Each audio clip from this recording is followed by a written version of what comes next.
جی السلام علیکم 10th class, کیسے ہیں بیٹا؟ امید ہے آپ سب خیریت سے ہوں گے۔ آج نئے لیکچر کے ساتھ میں آپ کے ساتھ حاضر ہوں آپ کے سامنے۔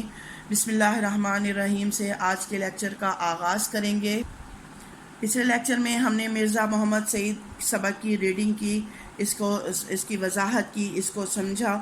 ٹھیک ہے، آج ہم اس کی ایکسرسائز کریں گے، یعنی اس کی مشق کریں گے۔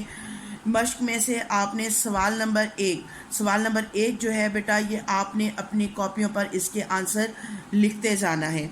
ٹھیک ہے، جیسے دیکھیں الف حصہ دیکھیں، مرزا محمد سعید کس لیے لکھتے تھے؟ مرزا محمد سعید کبھی فرمائشی کام نہیں کرتے تھے، وہ اس لیے لکھتے تھے جب انہیں لکھنا ہوتا تھا، اپنی مرضی سے لکھتے تھے، کسی کے کہنے پر یا کسی کی فرمائش پر نہیں لکھتے تھے۔ بے حصہ دیکھیں، لاہور کے پبلشروں کے ساتھ مرزا صاحب کا رویہ کیسا تھا؟ لاہور کے پبلشروں کے ساتھ مرزا صاحب کا رویہ جو ہے وہ خاص کوئی اچھا نہیں تھا۔ مرزا صاحب جو ہیں وہ پیسے دے کر لکھوانا چاہتے تھے آپ سے، لیکن آپ پیسے کے لیے کبھی بھی نہیں لکھتے تھے۔ اس میں آپ وہ واقعہ بھی لکھ سکتے ہیں کہ لاہور سے ایک پبلشر تشریف لائے اور مرزا صاحب سے 1000 روپیہ دے کر ناول لکھوانا چاہا، تو مرزا صاحب نے کہا کہ اگر آپ مجھے 5 یا 10,000 بھی میرے ناول کے دے دیں تو میں اس بات کو پسند نہیں کرتا کہ جو کام کر رہا ہوں اس کو چھوڑ کر آپ کا کام کرنا شروع کر دوں۔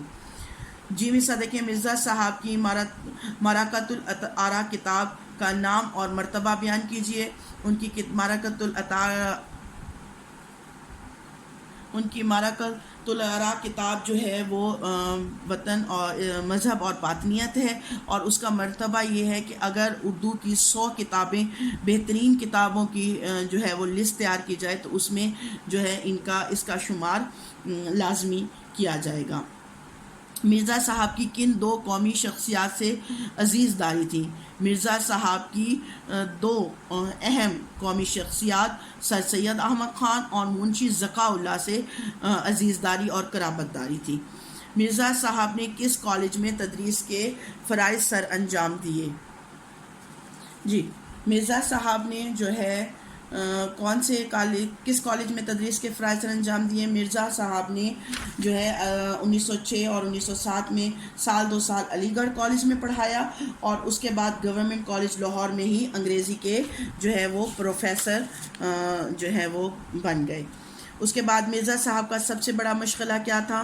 مرزا صاحب کا سب سے بڑا مشغلہ جو ہے وہ کتب بینی تھا اور مطالعہ کتب تھا۔ انہوں نے اپنے گھر میں بھی ایک بہت بڑی لائبریری جو ہے وہ بنائی ہوئی تھی، اور اپنی پینشن کا زیادہ تر حصہ جو ہے وہ اس مشغلے کی تکمیل میں صرف کرتے تھے۔ مصنف کے پروگرام دانش کدہ کی شرکت کی درخواست پر مرزا صاحب نے کیا جواب دیا؟ مصنف کے پروگرام دانش کدہ میں شرکت کی درخواست پر مرزا صاحب نے کہا کہ آدمی شہرت کے لیے کام کرتا ہے یا دولت کے لیے؟ مجھے نہ اس کی ضرورت ہے نہ اس کی۔ جی مرزا محمد سعید صاحب کا حلیہ بیان کریں۔ مرزا محمد سعید صاحب کا حلیہ آپ یہاں سے دیکھیں، آخری پیراگراف میں دیکھیں، یہاں سے اکھڑا ڈیل اجلا رنگ، یہاں سے لے کر داڑھی منڈی ہوئی دھان پان سے آدمی تھے۔ یہ آپ ان کا حلیہ جو ہے وہ اپنی کاپیز پر لکھ لیں اور اس کو یاد کر لیں۔ مرزا صاحب کے دونوں ناولوں کے نام تحریر کریں۔ مرزا صاحب کا جو سب سے پہلا ناول تھا وہ یاسمین تھا، اور ان کا دوسرا ناول تھا وہ خواب ہستی تھا۔ ٹھیک ہے، اس کے بعد دیکھیں سوال نمبر 4 دیکھیں، متن کی روشنی میں درست جواب پر نشان لگائیں۔ یہ آپ نے کتاب پر ہی حل کر لینا ہے۔ سبق مرزا محمد سعید کس ادیب کی تحریر ہے؟ شاہد احمد دہلوی۔ مرزا محمد سعید کی عزیز داری کس شخصیت سے تھی؟ سر سید احمد خان سے، اور باقی ان میں سے کوئی بھی نہیں ہے۔ ٹھیک ہے، جیم حصہ دیکھیں، مرزا محمد سعید کے بقول انسان کس لیے کام کرتا ہے؟ شہرت اور دولت کے لیے۔ مرزا محمد سعید نے گورنمنٹ کالج لاہور سے کون سی سند لی؟ ایم اے انگریزی ادب کی۔ محمود نظامی کے مقالے کے بعد مرزا محمد سعید پر کس نے تنقید کی؟ فیض احمد فیض نے۔ پروگرام دانش کدہ میں کتنے دانشور بلائے جاتے تھے؟ اس کا درست آپشن ہے 4۔ ٹھیک ہے، مرزا محمد سعید پینشن کا بڑا حصہ صرف کر دیتے تھے جائیداد خریدنے پر، خیرات کرنے پر، کتابوں پر، کھانے پینے پر، کتابوں پر۔ ٹھیک ہے، اس کے بعد آپ دیکھیں سوال نمبر 5 بہت دفعہ کہہ چکی ہوں کہ جملے پیپرز میں نہیں آئے، لیکن آپ کو اردو ادب پر اپنی زبان پر جو ہے وہ کمانڈ حاصل کرنے کے لیے ان کے جملے بنانے پر آپ کو کمانڈ حاصل ہونا چاہیے۔ ان کے میننگ میں آپ کو بتا دیتی ہوں اور آپ اس کو آرام سے جو ہے وہ جملے تاکہ آپ بنا سکیں۔ سانع ارتحال، سانع ارتحال کا مطلب ہوتا ہے مرنے کی خبر۔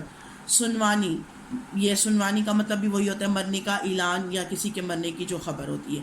ایکا ایکی، اچانک۔ بے مزد، بے مزد یعنی بغیر کسی اجرت کے، بغیر کسی پیسوں کے۔ متمول یعنی مالدار۔ قرابت داری یعنی قریبی تعلق۔ ہیچ سمجھنا، کم تر سمجھنا۔ شدہ، ہوتے ہوتے۔ کروفر، شان و شوکت، ٹھاٹ باٹ۔ قلب مطمئنہ، مطمئن دل۔ عرض مدعا یعنی مقصد کی بات، متبسم مسکرا کر بات کرنا۔ رشا، ایسی بیماری جس میں جسم کے اعضاء جو ہیں وہ کامتے ہیں۔ جامع علوم، جس میں بہت سارے علوم ہوں اس کو جامع علوم کہتے ہیں۔ ٹھیک ہے، درج ذیل الفاظ پر اعراب لگا کر ان کے تلفظ کی وضاحت کریں۔ آپ نے ان پر اعراب لگا لینی ہے۔ اور سوال نمبر دیکھیں 8، سبق مرزا محمد سعید کا متن ذہن میں رکھ کر درست یا غلط پر نشان لگائیں۔ مرزا محمد سعید کی موت کی خبر پڑھ کر دل دھک سے رہ گیا۔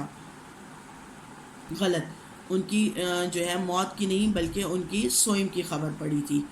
مرزا صاحب پبلک پلیٹ فارم پر آنے سے گھبراتے نہیں تھے۔ غلط، گھبراتے تھے، یہ غلط ہے۔ مرزا محمد بڑے ٹھنڈے مزاج کے آدمی تھے، یہ درست ہے۔ مرزا صاحب جو کہہ دیتے تھے اس سے کبھی نہ پھرتے تھے، یہ اسٹیٹمنٹ بھی درست ہے۔